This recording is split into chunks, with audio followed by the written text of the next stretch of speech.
Thank you for joining us at xm.com for today's market comment by Marios Hadjikyriacos. I'm Maria Bashir-Davis.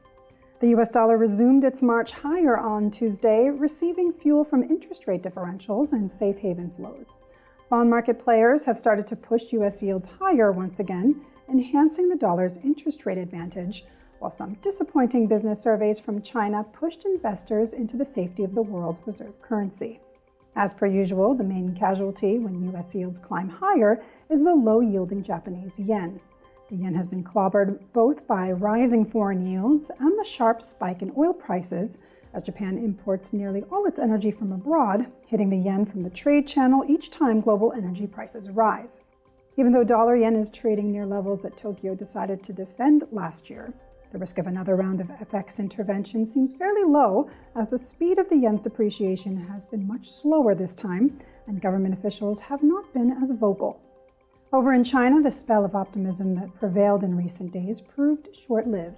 The reality check came in the form of a disappointing services PMI survey, which fell sharply in August, foreshadowing a persistent slowdown in economic activity. China-linked assets fell through the trapdoors in the aftermath.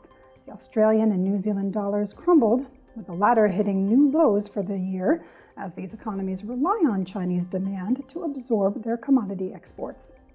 The Reserve Bank of Australia kept its policy settings unchanged earlier today, signaling a neutral stance and emphasizing data dependence. Naturally, the reaction in the Aussie dollar was limited, leaving the currency in the hands of China fears and risk aversion instead. Wall Street is set to reopen today after a long weekend, and futures are trading in the red. Rising bond yields coupled with concerns around global growth are a rare and toxic cocktail for equities, particularly when valuations are stretched and earnings growth is stagnant. Finally, it turns out gold prices could not resist gravity for long.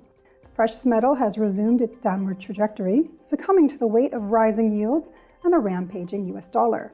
It's worth noting, though, that gold is trading less than 7% away from record highs, even in an environment where the dollar is strengthening and yields are near their highest levels of this cycle.